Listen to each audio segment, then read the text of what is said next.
amanfo nkro so ene akekese ene anwumre bebia wo bia no ye ba ne de ababesomwe ensam no do so na poso ene ye de mekọ mrase gefiem ene manso no ekoso chima mentwene to aso ene o mrase gefiem na speaker etu o masetena na kwa akọhye da one share date ya mrase gafo no besa so de akọ adwuma bio ye bekọ mrase gefiem na de kukusi ye no ye de abramo anwumre opanye pabia kasa de afa wo speaker na motu na da wo tu ye na beboa pa amakasasie bi wase a won matumi aye ne ntem abzafo ntetia so so aye tetia anwumre ene se aguna west mrase dwane ma me Cynthia Morrison a we na dwen se wo ko independent ya wo free MPP mu a ekofa manso de bae no ye tetia anwumre se MPP mpanimfo binum na kwakosia ema oya asesa na dwane ye bekọ bia meeting koso ene ne mpanimfo binum na ye no mo akwakodi nkomo anwumre APC amanyoko no panye kwanchafo ya woto for card ama won so akasa wase nyame yadom na oba report awodo no wase nuoma ebeye free pa ye tete anwumre so sa assembly members bi omo do to bri abaton peso aso manso de bia manso nkwantane asante bekwae ezedi omo so omo do ma ho ode gina eba be bontoa ede ama Dr. Alhaji Mahmoud Bawumia ne MPP amanyoko no na enhyamode bia koso ye no ya nkyerɛkyerɛ so nko ababua ma kwan ya befa so ebosia bo ya bro ne sane sikasem ehwo totoye beti aye no won ma kyerɛkyerɛ mu abzafo weni afufro pinwa ne yakekese ne ne se kase ababia wo bia na nwumre ye bana ye de ababesomwo ye mfa seda ema enyumeku akese 21st clinic aka ho bi mezo ana 5G Liberty Conference no nyame yadom a na watwe mu no ebeba so imu pro service say wode wo to kwaya na so dwumade China memo no de wo ko Express Group on so de wo ko Canada US UK and Holland be through herbal center through ko capsules atayachi ana fe Sompa chade ye said ye wo bia no fa baka de no ho na enyemu awe ne nyuma ko wodo ma so yasene ye da kase boy ababa som ye so atena se baka kan semi ayeme akosia ajewa akode boaten mene nana ya abo amani bia boga ensemi abzafo yen share ensem na sem femfree Ghana mrasbe gefiem ene ne na enawi ase nyina ene da kwan se besie awo mrasbe gefiem ne nyina eyemo ne mosam na no ya wada etwa mu ena mrasbe gefiem chairman right honorable Alban Kingsford Sumana Babin ekokosi gina ye se sabeto dwasem mrasbe gafo ben na bi efro mama nyukum ekose kontem kura na ke mrasbe gana nhyehyɛ omode ye adwuma no wo ma ato bumra so a ewo se wo mo ede omo nkunya ne to no mo na nka ebre wo mu kra no a enko se nka ba election na mpanimfo kokoye ewo sa mpesua no so no mo sayi mrase gya fofofra o mba be si adehye no a ewo sa mpesua no so na mu mrase gya fie mo no mo na esan se bre ni honom na Ghana mamra constitution ene mamra ni nchiama a kire se ebeka bosumi nsia ami ato aba na se mrase gya ne bi se ofiri mu se ono ade na adwuma beto honom se obesesa ne nsa no ene kwase yekokoto aba ewo ne mpesua no so by election ntine ke som do makonya na eto wa bra sa eye empesua no wo mo enyo biensi o manem wo mrase gefiem wa bra mrase gafo no so sese a aka na wochi be mienu miensa na omadwuma ebe wie no mba bejo ma home aba be campaign ato oba December bosome de to so enso ene speaker gira ye na osi ye no a wo pam sa mrase gafo na yi efri mrase gefiem no NPP for na nse no omutirim omotebiri asem no de kodan o my Ghana court battle Supreme Court ama Supreme Court ajagifo num tira asem no so ene se ni speaker aye no wono susu kwambi so mu fi se wo ya esimra ne etirase enu ntebe ya entwentwe ho na nka enkonko mamraso gya no enkoso anyere adwuma dada no a enim no na se ekire asano beba ma wo matena so e de emra na to ba bi eda wo mo etusa na mo no ene kofa chobo ye ba mu a afedu bebe na kese ndisi fo so chese omo de speaker aka ne dada no wo masum efzo mo na aba be doso e parliament ya sisi ebe edom kese ya na kese aba be ye wo mu na kese MPP aba be edom kuma MPP susu mu no ya kutukum omo tiko apam so omo chese de be nyesa na te omo na daso ye dom kese no a ombe koso atena ba bi a omo etie no entie na na omo kwa adwuma de na kese ni da kwan se twede anto a ene de be so omrase gefie mo no mo enko papa ade achi anopei yese akoko amonkra ena mrase gefo no ekọ mrase gefie mu a MPP ni NDC fo ni nyina funtum fras omo ekotena ba bi fa ko na kese ni da kwan se speaker bebe adwuma na ne waba be kire ba bi a ade ne be kwa akoto ne speaker of parliament betena ase no wantoato bi a wo so no de se ne wasa ba asem na chi ede akoma o my Ghana court battle Supreme Court no eno no hwe ani mu enti mrase adwa ne de wo tu aseda wabra won she date ye se bia na wotwe se bia na wotwe mienu se bia 3 days ya na se na nsachi won besa ba adwuma woso wotu ahye da wabra won she date Supreme Court call masem ni nyina awia na ntiase ye adwuma obefre brase ojafo na mama ba be ye adwuma. Speaker of Parliament then some odi to dwani 104 numbers are not sufficient for us to take decisions. And I'll quote Article 104. Article 1041 says, except as otherwise provided in this Constitution, matters in Parliament shall be determined by the votes of the majority of members present and voting, with at least half of all the members of Parliament present. Honourable members, we don't have at least half of all the members of Parliament present. Consequently, in view of the current circumstances, the fact that there is a question on the composition and constitution of Parliament, and having regard to the public interest and the exigencies of the state of affairs in Parliament, I will proceed to, in accordance with Standing Orders 59, adjourn the House indefinitely. That is sine die. I want to quote Standing Orders 59:1. It says, the Speaker may, in consultation with leadership, suspend a meeting of the House indefinitely or for a period determined by the Speaker, having regard to the public interest and the exigencies of the state of affairs in the country. Honourable members, I have consulted leadership and I am exercising my discretion to decide to suspend a meeting of the House indefinitely. Observanti, Speaker of Parliament, Right Honourable Alban Kingsford Sumana Babeni Yetene Nkanwa, Ejenewato no bona ne brofui, uini bako mienu miensa wade totorum ningina, eye nekikikikra, eshasye anopei, omrasimi jesiemua, nabape krane jese nu onyamai, Parliament no krano, sani yasiye wiei donku na nenkombe ye jumao, ne jomu animye na wamabopo mutirimuntino, na ewose ahomachiku, omosore ekugugu onumwa, ene Speaker betena siye wiei be, premtu brempe mode kone donku no, waye ne se, yako ye nintino, osasem no, wamo itu sheda wabra, wanshebre kopotia, Parliament besaso aba ejumebiyewu. Na answer na Speaker of Parliament, braba man kwa man de sansen we nyina to dwa no. Na mo hye odwafie won me wedding kan huru dada kra, ansa no wo ba betena sie. Ni nyina no yesa andisi amanyoko no wafam a, wo mo yedom kuma no. Wo mo kwakotwe minority leader ira kesa atofo se na konwa de besi majority ni ho. Ya wo ma no tena so awi akire kra no nkae ni nyina. Anso kwakotena dom kase no afa akire se se de wo no mapa wada so nti yema na Ghana fo nyina ntie se wo mo ba be dom kase e wo mrahye dwafie ekoba no sa na sa akwakoya din se NPP amanyokuo no wo mo no yenim so mo yedom kase dada no wo mbenya ba bia tena e wo mrahye dwafie honom enti ekoba na se wo se wo mkeka nyoma sie ne keka wonchiri pam ho na wo hwade yie tu yie enam sa ya so nti no majority leader Alexander afanyoma kene agina dom nyina na mo kasai e kire se wo mo NPP de womo da so gina wode masumdue womo mpe basabasa ni heyo bia ni nam sa ya so ntini se na NDC fo ne ka se wom kwakotena majority won makonya so de a ene na MPP fo wom atwe wom ho wom sore kura afiri ho na de bese biada NDC amanyoko no atamabo mobo determined the matter and ruled among others that one, Speaker's interpretation of the law was wrongful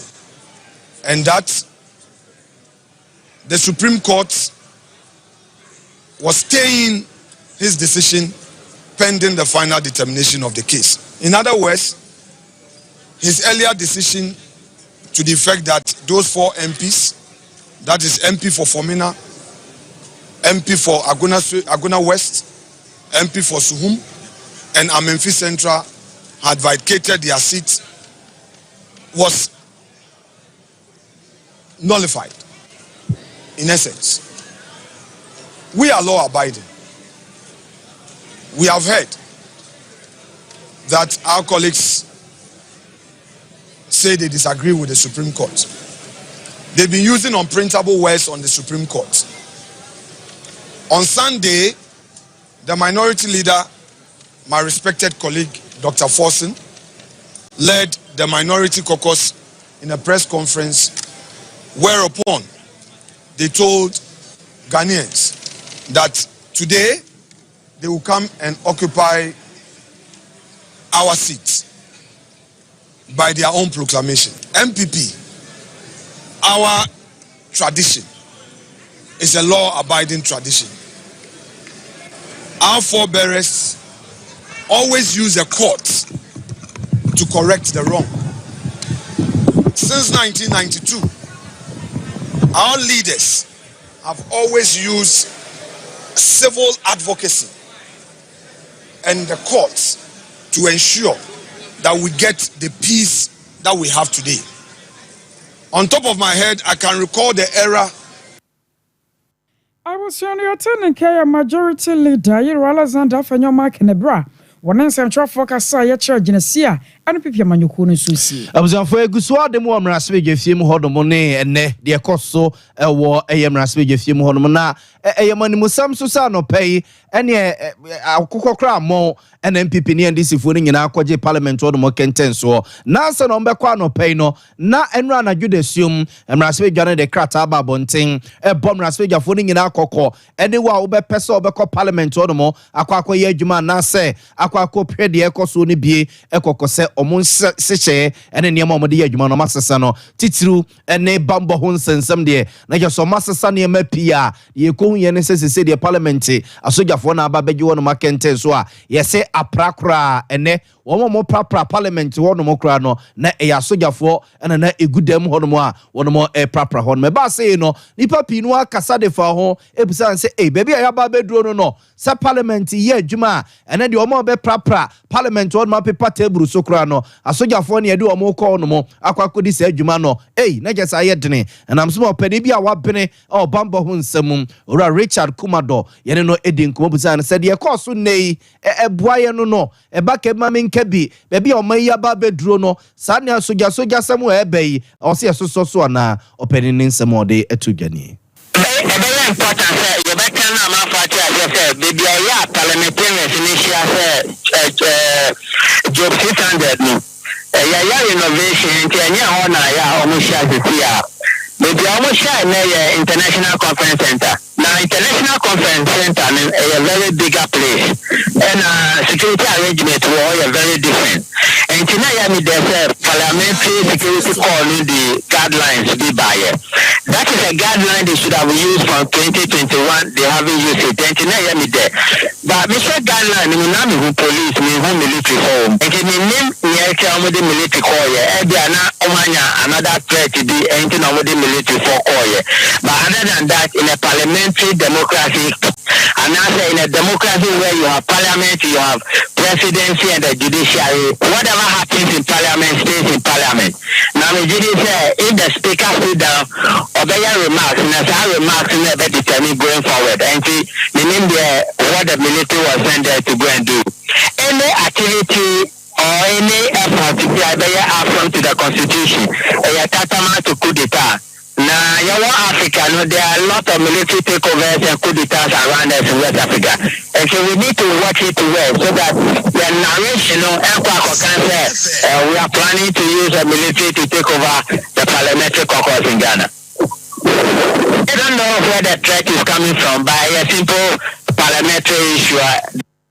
Observant way a your penny Richard Kumado and yete nenke a banner bumbo one semua or your frukutu mocasim punokas and she and say bonus so what and or casadiafa and ne the sim raswege fiemua is it baby a kekako a say or more proper parliament crano a suja suja semua ye dira parliament no and what you say in che ye near such ramu. Don kuma ya woma show your fiance so dia to ja se wo de amfa wona ne anu wo makono ekoye ma won mo pa se wo ne dom kase a ene wo mra shebe fie enam sa ye so ntino yewra mahama yarega ye boko central mra shebe dwani wona central for akasa echeche mu se nei speaker of parliament akasa now so one man test speaker can ne sem wona no wado ka ye sa seat na bi wono mu a wo declare vacant no wo twe de asensan na so wa twe asen na sa de na no wada woka no wada so gina de ogina nam sa ya so ntini dom kase no de wo ma ba ba dom kuma asesei ana wo mo dom kuma no aba dom kase. We are the majority. The candidate set aside the directive, and you recall we said that it is only when the speaker changes his communication that we on the NDC side will review anything. So far as we are concerned, the speaker's communication in terms of the numbers in the House still stands. He hasn't varied anything. And so I can assure you that we consider ourselves as the majority and will act as such. So there's no issue at all. We don't have the excessive tax, mismanagement of the economy, the plundering of the resources of the country, cutting off all sorts of natural resources and then distributing them indiscriminately. What business is going to suffer? Tell me what business, what proper business is going to suffer. Tell me what proper business this government could have conducted within this period to change the circumstances of the suffering Ghanaians that you think that is so urgent and so important that we need to sit for the next couple of days to facilitate them to execute. Absolutely. I was aware about Central Marshall Johnny or Monya for Mahama Yaragania to Sawaka Satra, Dom Kuma Noa, I want Marshall Jafin, and one was a Janaya. See. Yagusua de mo amraswe film ho no mo ne ne de si ye e wo amraswe film ho no mo na Masen nso a amraswe for Ben na Speaker of Parliament pam wonum de Ephraim amraswe film ho no mo no Suhuma mpika ho Aguna West mpika ho Adanse Formina mpika ho na Memphis Central MP eka ho enan no a opamo mo Ephraim amraswe film eno no na emu ba ko na ye tete anwumre se enra awia no de we kra de ena awia yi yeso mo kwa no pa no a kikiri no mo ye nyina awia ye no na awia ni wodwuno eba beto ya te se Aguna West MP ma me Cynthia Morrison na oka nipa nan na Speaker of Parliament pam wo mo de Ephraim amraswe film no te se MPP mpenimfo binum ya Honorable Kennedy Japan edianimu ene ma me na kwa akosia e ma de ye tete anwumre ene se enema kọ sani omusini ni din komo no efa ya ebia efri chineko ma me Cynthia Morrison Aguna West MPP dimo ma me no ebesesa na dwene na odi ababonten se ekurase makaso menwe wanya nko se kontenkro anko pre eyemrase gyakonya no ewo Aguna West biu ewo no ano edimu na MP sene omo ene ma me Cynthia Morrison ehia ye no Honorable Kennedy Japan ena na edi animu emo kosia no futu MP Honorable Alexander Afenyomake no soso no eka ho bi ye Asokwa MP Mama Patricia PJ na ono soso eka ho ena Subi MP Honorable Eugene Boache Entry na ono soso ka ho bi a se ohwemfoni a ede TV so anwumre ya we ye mra na omne na di nkomo ama entity achesa se wati ase awia nsa ena picture si womo ene na etwitwaye nti we Honorable Kennedy Japan Alexander Afenyomake na ma me Cynthia Morrison eja wo sugar wo de nsa esi ni sisi no na achese otum se wo na nimu a enti ase ye adwuma nsa na busuafo na no pai emra o man hene tena ase a na o ma wiase nyina ache ewade ache bi adwumadie so o Sompa TV ne Sompa FM so na kosa na amanfo busa ene se ntem pipi mpanimfo na wo ne mami ene Suhuma mpine mpanimfo no a MPs na nom so mo ko independent no na komu ntimi ne omo ni nkomo dem en so mo bobi e ma omo nsese o ma dwene enam ne parliament ne edom ne city na komu ntimi ne omo ni nkomo dem na bo man ni busa eye Henry Nana Boache na bi a oye national organizer edema MPP amanyuko se anyem bi o ma anye bibi sa na no ye odema ye ni party no chesepa na obi ekase mpanimfo yempo yete ho mpopoye anase yete ho ejabi ya so baby no se ya prepare ho se ebi penso ni odumna se enyense mu nyina na obahini bitime dia ba beto ponte ka akra general secretary ebra asemwe esase ba kita ho di oni media o ase bisa na se obi ɛda ne tiri mu pɔ akyi sɛ ɔpɛ sɛ ɔkɔ kwantenkora sɛ nipa no yɛbɔ situation ne kyerɛ sɛ yɛtwa no sukura yi ne firi party na saa position na mu no gyina na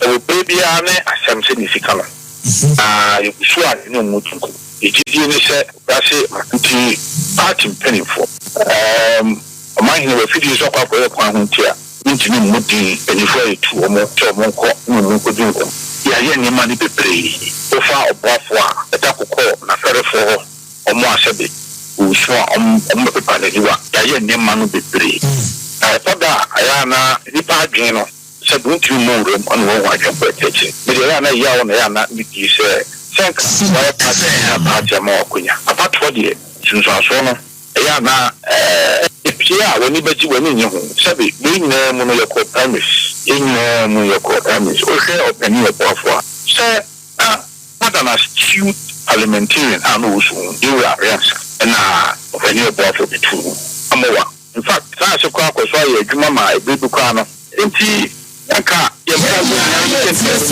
do mani bɛto akonya party de ma nanka ɔbaka sɛ ampa ebia biribi akɔ so yɛni anyɛ ho Abzanfo weye eye lawyer Henry Nana Boache woye national organizer edema NPP amanyuku no ntiana no pe o manyene ye do Boache tena se a na ye busebusa se ntanyam bia NPP mpanifo ya mugu nkran enti mo anyan hihie bia ene ma me Cynthia Morrison ene onabo kodwa asante no mu a omo so omo ko independent mo no omo ani nkomo dem mo no omo anhia kokoam ampa asem bia nka nkire wo mo amoma nseso omo adwene ana eno na Henry Nana Boache wo cheche mu ede akire ye no na ebusua ye bo ahomodin pi no a se ye bebawura Aguna West eye empesua no so ye hwese ye bebawura eye Aguna West empesua no so ra Philip Morgan yenkona yene no enkunkudi eye enkomo na yemusaya tese meeting we ekoso o parliament ne mum ankoso o Aguna West constituency ho ni fia ewo Aguna West constituency ekoso o parliament mama Cynthia Morrison officer o parliament sa meeting we honorable Kennedy Japan Alexander Afenyo Kensinum ene no ekukusiaye na ma yene Philip eninkomo Philip, good evening. Good evening. Na ohoye Yamena dum hoye na pacho muso Radio Dom Yesosia ya tese eye Philip ayene no edi nkomo on eye campaign manager edema ma me Cynthia Mamle Morrison. Philip o ma me wo he anwumre. Oh Yamena dum ya ma me abekansa wa Aguna West me no kasi ye prepare your next campaign destination Aguna ya kwa Aguna ya krum.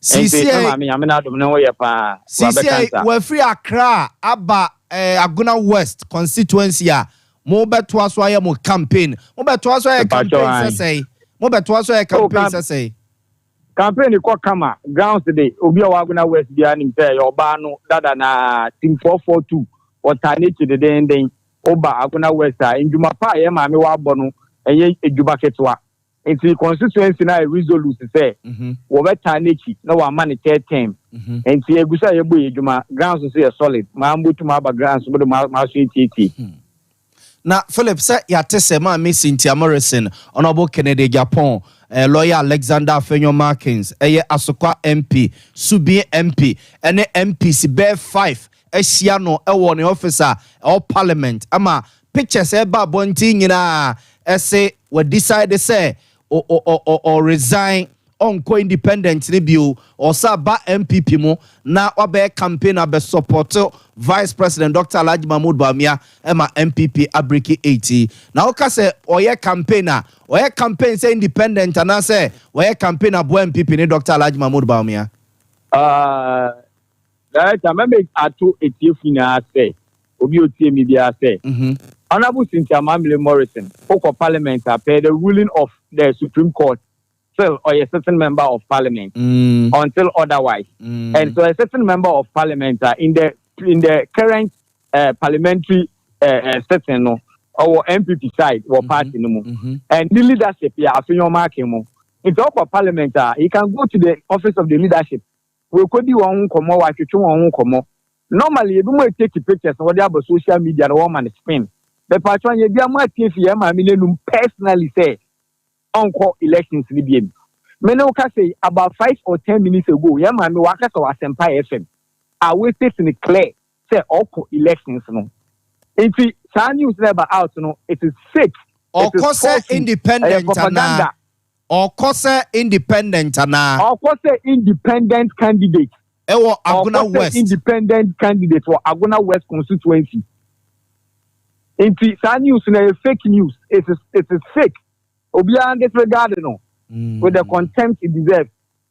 Na Philippe say inti na just say honorable Kennedy Japan and impeding for kese ye besia mami still anya dwuma na nti ase anya dwuma. Yes, ankomo no na wodi wo ho. Okay na enkomo be ya. Meeting na enkomo be ya. Enkomo akọ so ho de me ntumi fan to wanim but yes ankomo na wodi wo ho. According to your mami no enkomo wodi wo ho ye normal parliamentary duties na waka ho asem wo ho because of his current statute as a system member of parliament no. Hey, and nothing about stepping down was discussed over there. Okay. And now, nothing about stepping down was discussed over there. Now, Philippe, your listeners, your viewers, or more share no. Ombebusa say, Mammy Cynthia Morrison, AUBA, MPP Amanyukuno, Omunim say, or do party no. Dia de pa ne siye, ewo Aguna Westa. Maka and Untimamene decided so beko independent no. Dia ne course pa ya ye ni constituency. I mean, where is that? We are going back into the past issues. Oh, Kakrebi. Yes. All I can say is that the constituents of 80,000 voters are calling for her. And it's not about some 240 votes. No, will decide the destiny of a full constituency. And so that is all that I'll say. Whatever has happened in the past, we are focused about winning the elections for her for her third term. And that is the direction we are going. Menoka say she's contesting. And as I'm saying, in the last 20 or 30 minutes ago, on it, Asempa FM Akata, the recording is there, her voice is there. I will confirm it says she's in the race. Medase. Philip, mame na wase, medase, medase pa. Abzanfo nti wei eye latest free eye Aguna West abato mpesua so ba na gese ade na nkosi aga. Pictures ni nyina ye kwa. Ene cause ya because it is a guy ba ye na ma nim say as I did afa so we no kra no kire ni ye mo fa ba bi a one Ayera Kennedy or any majority leader no monsa monsa ato monsa yem no okay and no picture na kasa e kasa pipa but the ono so akan yam fa na sa near her free china kro no and we say ashu etesa parliament be na say parliament papa esusu na diembo wo say why say wagu no wato dan ni won say fo no go fie and no pe no bebie wa won ti ase ro ajai wa won ti ase akwasepo I say you to so na say ababedoja Sama me Cynthia Morrison wokọ kwantenkure emfa honi mfonyina wodo ya babo monten so ne ne yetete no enye sa na tie na mum woda so gina do gina ye to ansam no so ade amamu Dr. Kwesi Amache wono eba na manyosemu papa wa bere mu ye papa ya odi ne dwuma wo kwa menkroma suapo ni mu na wode ato dwa atro se na gina se ya speaker of parliament wasi yanam so amenei watumukura sa anyade afiri na de kuroya no asetena beko so omrahye dwafie sa ne anase kina na womba bie no nyade a wobetumi aka enne anase kina na momuo no womokwa akwatena se no anhyehyeye kosisa asumdwe mapa ebetumi adimu na wapari atudwa twere sa gina sie no speaker sie ne yade beboa eno kra hapo be makasa sie bi wo no matumi akoso ntentem no ahye dwafo no ankasa bedi di warmo nkomo na warmo resa nioma eto achewache no wobehwe no de yi atuyi. If the party doesn't come up with ways, the institutions, some mechanisms to resolve the conflict right in them, they stand, playing themselves out. The party stands to crumble. So no matter what, there's going to be some sort of solution to the current situation we find ourselves in. My understanding of the way things ended today, to me, is to give the various actors sufficient time to engage one another and simply sort out their differences. not necessarily on the floor of the parliament, but outside it, to resolve their differences before coming public to engage the rest of the Ghanaian society. Well, I think the parliamentary procedures and mechanisms themselves will sort themselves out, and then the parties all play the role, their respective roles at the parliament. So I don't think we need any additional mechanism, institutions to go in there. So as it is, I expect matters to be resolved with time. And like I said earlier on, the current position taking is give them time and space outside the sight of the public so that they can themselves agree to disagree in whichever fashion, but eventually they are coming out with they are coming back to tell us that the issues have been resolved. This is the way forward. Then there's going to be serious engagement between the office of the speaker and that of the people of or if you like the Chief Justice or the Supreme Court. And then a serious engagement to go on there.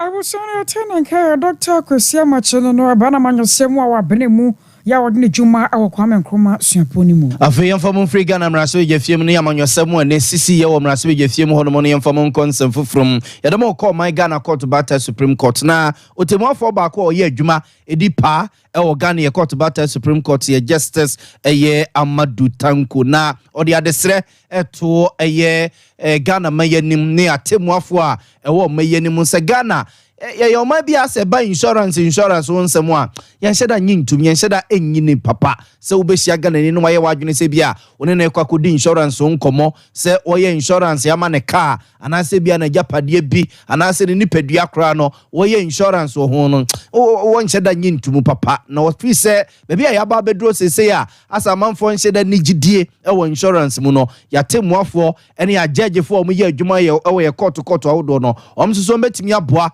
magidie no akosoro wabra ebia insurance wansembe ebeto agagefo animu a ombeka ne sene yese ne fata amagana fo gidie ewo insurance wonsensem etumpo de sansem to wabra na eye Chief Justice omatonsa ede afre no o National Insurance Commission mudwumadi ase a wantimi yanko na Justice Amadu Tanko a oye adwuma o my Ghana ye court battle Supreme Court ekusi na nem no de sansem yetudwa otu Ghana agagefo no bibia efa insurance.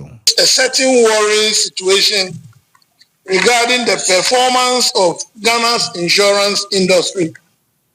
The continuous development and improvement of the industry in recent times is assuring of the potential for positive change. We in the judiciary have a special role to play in the growth of this industry through the manner we adjudicate insurance disputes that are brought before us. Indeed, as judges, ours is to apply the law to the factual situation vis-a-vis the evidence adduced in order to arrive at a determination. However, we cannot pretend to be a repository of all knowledge, especially in areas that require technical expertise and knowledge. This concession makes this workshop even more important. Distinguished participants, if parties for an insurance contract are confident of not only a just outcome, observant we a Justice Amadu Tanko ene yetene nke we adwuma say Supreme Court judge o my Ghana ye court battle ni mu na opani Michael Kofi Ando so ene ho akire o National Insurance Commission ono so no e de kakra epi owura ne de so say ye betini mu akọ senia mekaye no atemuafo na ebaye no nyumu nyina na ewon kran ha ebinum fi enkronkro so na ebaye na yagidi se enkro ni bi ene nkran kwanwa judges ni bi wo boku ebi wo wa ebi wo tamale oni mba ya adwen se free honum bankran no kwanwa tinigidi se yetimi ya ba ko nso wo kumase ana sunyane a safo no nyina beban ya momo no mo nso etumi ababi na obi anya bi enti yeguso ye no ho nhye se ne ebeya atemuafo no nyina ye betumi ayesa tie bia mo nya omoba enadwumedi de omo ye aduanan na ye mo Abusuafo nti we National Insurance Commission no my Ghana ya temu atena ye no na kabo mu mudi se adwuma we de ema Ghana temu afo.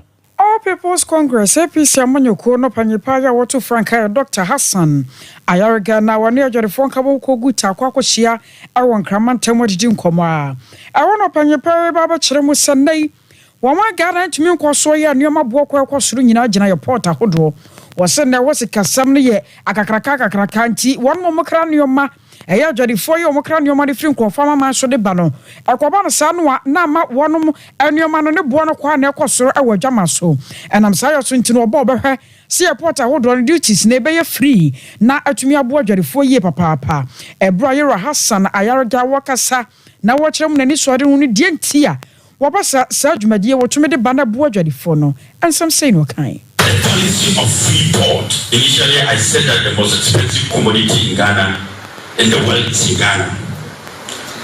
Duties is the highest in the world. Recently, I went to the US and bought a car for $10,000. I cleared this car like 3 weeks ago to use it for my campaign. I paid $40,000 to clear that car. I paid $40,000 to move one car that I bought for $10,000. And that car was less than 10 years, about 9 years even old. Not even 1 year old. 9 years. Ask yourself, how many Ghanaians can afford $40,000 to clear it for one car? One car. I drove to the Senate commissioner. And I asked him, why are you allowing people to do the commission? Told me, you people are the lawmakers. Put it in your manifesto and change the problem. So today I am putting it in my manifesto that is going to be free duty. Free duty. I've taken his advice and that when I become president, all of you will bring in your goods. Free duty.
Allowing people to do the commission. Told me, you people are the lawmakers. Put it in your manifesto and change the problem.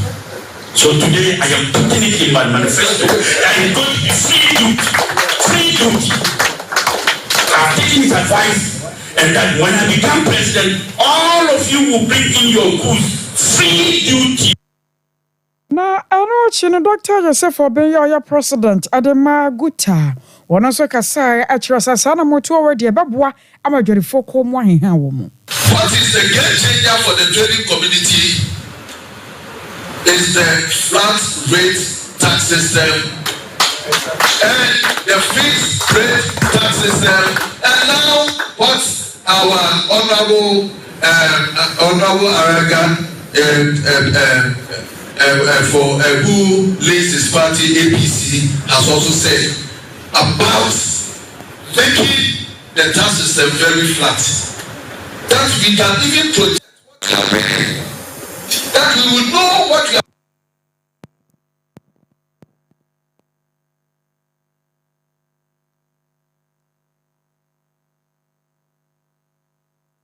Nobody who is going to go around it and so that it will affect the nation. Nation is going to get more, and that prices is going to be very competitive. Production is going to be up because you do not have to overprice your productivity. It doesn't make sense. So if you say that you are heading for import substitution, it does not also mean that we have to overprice the production that we have set for ourselves. It doesn't make sense. So we are Dr. Joseph Obeno, no way president, Adema Adjumer for Kabamuko Guta.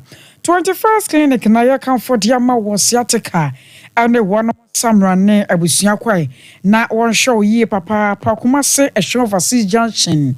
Waban Alpha Radio was council quarters and cry Domin Marcus Sunyan and Kranza Chiman 0540 311 0540 311 Sompa Chadia and Sunye. Ebusiara se obetumede wodi aba wate no abom paye guso sane eba ya. Ebeboa na afi ekunafo ne wisi nyina wom so betumi anya bi no won modie. Ebusiam bibi biada wo bi apeso de ba no wokọ Sompa Nkranza e wo Ghana Commercial Bank danim.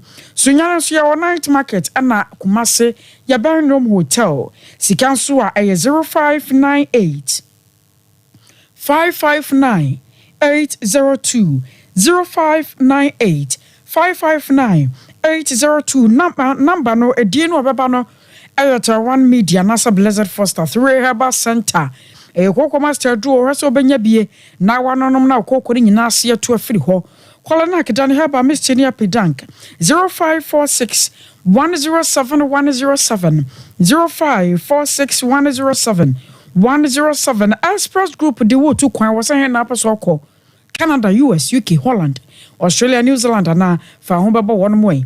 Kumasi wa show overseas, as a full labor runabout, yes. Kumasi as a full labor runabout, Accra, Kaneshie First Light, 0249 000448, 0249 000448, Imupro Service, and a do to Kwakwa China. Imupro say and can't service, yeah. Wane wo ane adwumaku awodo ya won mo China memo kwakohia mo kodi nkomo kwagije mo ho numbers no ahwa adwumaku no said ya won mo ye no aye wo fe aye wani kana so be so be ebebe ye bi wo Ghana ha na so be di hu dwuma bebo ho dawura eno ansa waje wo mo number obibia atwatia meetings ticket visa anafe baby abada waduane a obedie no ne nyina $2,499 eno nko a ye wachimata mo bibia ne afre 0244 924 573 0244 924 573 Liberty Conference October edition nyame yadomo na watwe awie yeba so live pa ya hye ne somaye wo man yodobo ache wono na agina mu adwomtofo de waton sade afrapi no a nyame wosra na ampayia Dale beja wo hono 26 October ya hye ne nso anopa no nsia ne ahyase o Jubilee Park enti ya brabie na wonso be ye nhira ya na ho na ye mpenso bi nom ye ba yere de aka no beto asomam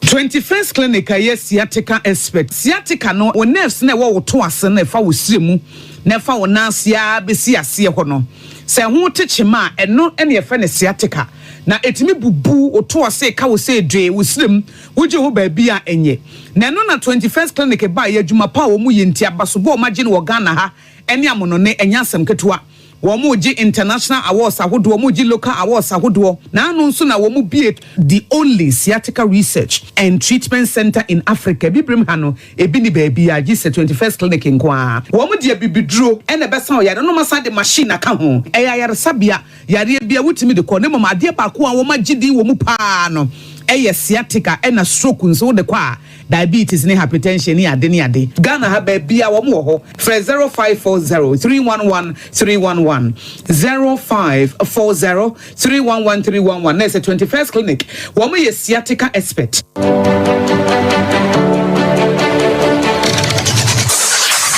Introducing Mixer 5G Sparkling Drink, a whole new refreshment in a can. Mixer 5G is a tasty non-alcoholic drink. It is a perfect companion for all your events, including parties, weddings, and funerals. It is made with green tea, ginseng, guarana, grapes, and grapefruit.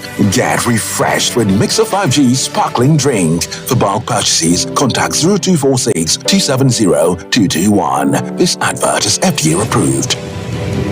Brakasa ye aduaba waso a ne dwumadi wo nipadua biara pom den ene na brabo mu ne hiye pa. Enye brakasa nko nuaba ne nhaban bi te se kwawunsuso a abonwono ne dia akeka ho no kura enwanunu ahodo a ekwa animu yi ankasa. Brakasa ne sa nuaba yi binom ne akeka bobudi afa abefo kwan so a ye dia ye brakasa powder. Brakasa powder siesi nipadua na abakwa ahodo no ho ban. Afri mpani yade ne yade ahodo pi ho. Fa enkodate de ma baako freduane anopa ne anwumre. Anafa enkodate de ma baako ewo ni nsuhie yeti anopa ne anwumre wobra wodidi awie. Ubenya brakasa powder to Kingswalk Herbal ne Heroes Herbal Accra Okesi Drug Lane Dani Herbal Kumase Mensa Takrade Mose Pharmacy ne Greenlight Pharmacy Sunwane Cash and Carry Supermarket Asantoa Herbal ne Bibidro Depot Techiman Sewa Herbal Mampong etufo mfre 0550 19 15 14 brakasa powder aduane san yedro FD ahwehwe sankratu mu agiatum. Hey sewa me hu acho me na no me bisa ekra so kwa brochu Kwaku, afeina mebeko. Menkrata krani. Hey, eni me ma connection man for den kofo sika aduane ne wanya otedi mu sa no. Oh, Express Group advertisements according to IF4. Opese otu kwan kosua dia. Express Group do be call mind be to say Canada, US, Australia, UK, and Germany. Say a tour and as a visiting so Express Group do be call Dubai, Canada, US, Australia, and Germany. Mo am pese mo tu kwan koye adwuma nso obetimi de wa ko Dubai, Qatar, and as South Korea. If you also want to take international tests like SAT, IELTS, TOEFL, GRE, GMAT, they can help you pass easily. They can also help you secure a good job in the UK. You should make sure you Kumasi Asafo Labor roundabout Accra and so Omo Carnation First Light, Tama Omo Community 18 Lashabi Girl Filling Station. From Omo Macho for ISO 055 555 0067 and 0249 000448. Here in Ghana, when it comes to chicken, the good old days are back. Why? Because Boris B's Chicken, BBC, is here. Yep, give your family and loved ones Boris B's Chicken. Fresh, tasty, delicious. Boris B's Chicken is produced right here in Ghana by our cherished poultry farmers with support from the Ministry of Agric. Get whole frozen chicken, gizzard, chicken feet, chicken neck, and chicken liver for those special family meals, buffets, picnics, funerals, and all restaurants. Get Boris B's Chicken. It's halal, so everybody can enjoy. Wherever you are, call Boris B's Farms hotline 05-444-444-53. Ask for our branch that is closest to you and come get your chicken.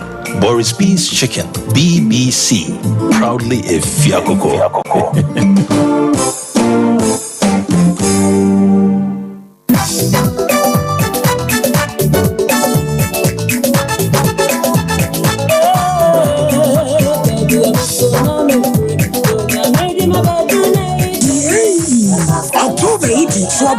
So one pill, what that's funny. On my ear, we do watch. When you're me, I call you bring. On my so young, what the neighbor bring. What to study for talks. I did so when you're group, what do man come? One more appoint 26 October. I'm no one who that a jubilee. I don't to phone in here. Minister, let's get from Pump. Yamami Georgie J. Residence worship. Minister Kwame Jitu. Or to study a few big piata. Zebra. Nan conson be a dear goo. When you're group portrait and pump. Funny body so now what's funny?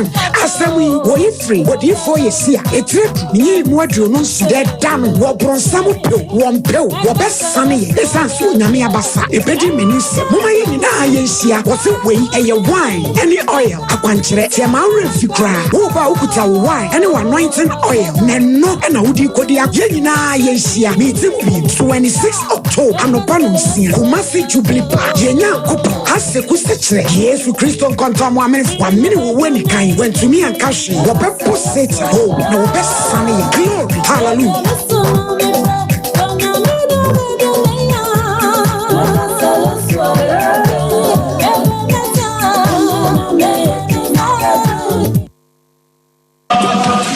new. Said ya fresh say ya nantifa montene so. Na ya trete ya pom. Afiwe Sompa FM 98.9. Sunyani sabakaya way. Na ya nantintinite ya pom. And on the 9th of November, ya nyina yeshiem anopano num ewo post office. Na ya nanti afa sunyan amontene so. Ya be pie coronation park. Na ehon ye dura yay. Abiba up any abiba down. Abekoso. Meche aerobics. Ye nyanim difua. Ombe kasache wa pomdi ho. Ejishade so say. Edani die. Ma ompabu anye ready. Hadi pamfo. Bank for. Eti yefo. Ane political parties nyina. Saada no. Goloma shifua ye ready. Yama for beba. Afe tietene bejia gum. Na mo best DJs. Ama monyompa. Eye peace walk. Guidance no say 90 we. Ye treche ya pom. Edi akọ 7 December. Akoto aba. Eye asumdwe nko a. Aboafo ni 3A capsules. Miso fruit juice. 5G drink. Frimp of Vibes Recording Studio. And a 21st clinic. Walk with Sompa. Nantibio.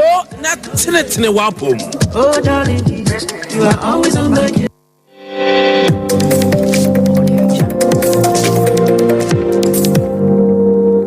Sompa TV, Emma Akitiapa.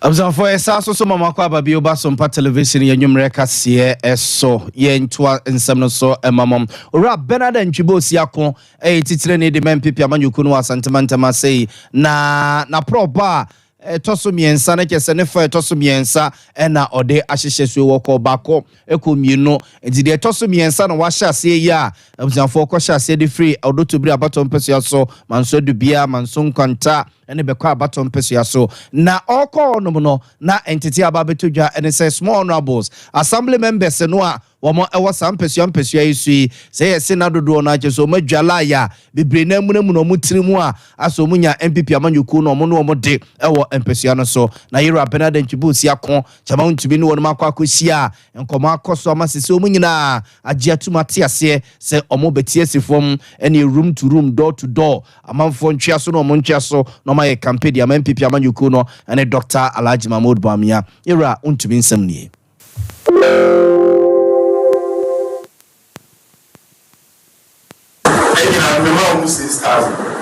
Now, Mr. So, I give you a sample of the beer was a beer.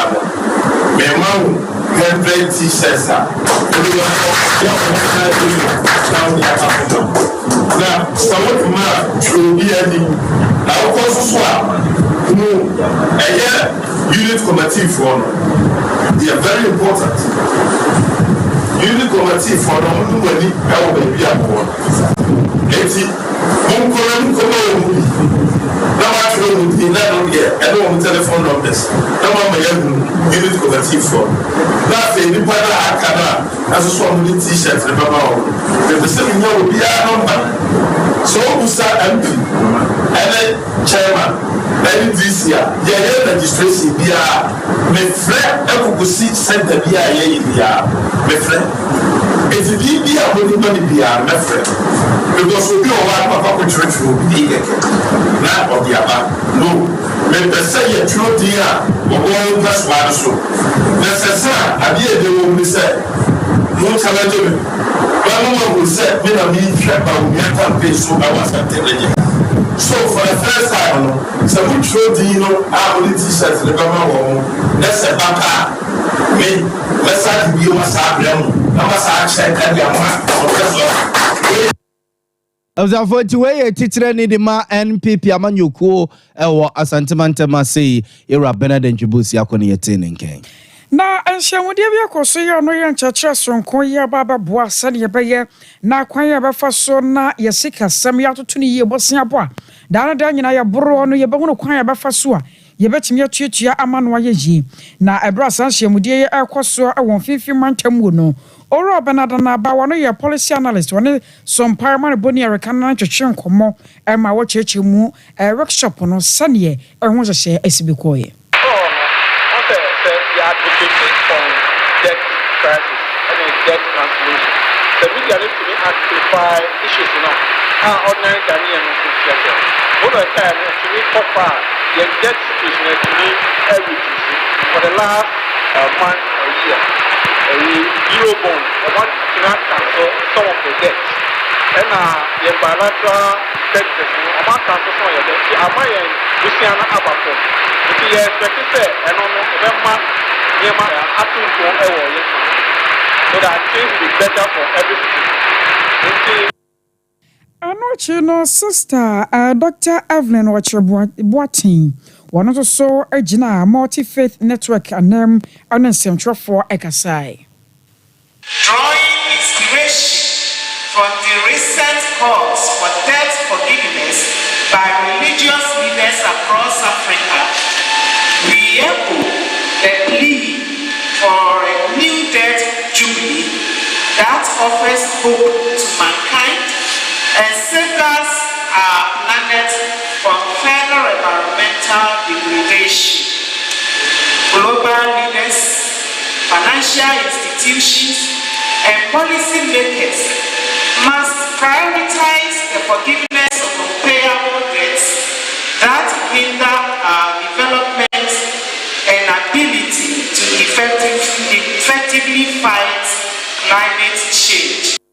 Near telling her sister, Dr. Evelyn Watching. Observe for you, we so na enyumre ensemo ye boabo no ede ebesom no yemfamo ensi ha na yen sorry na fe monka boka kra mo de ababeda ne ye de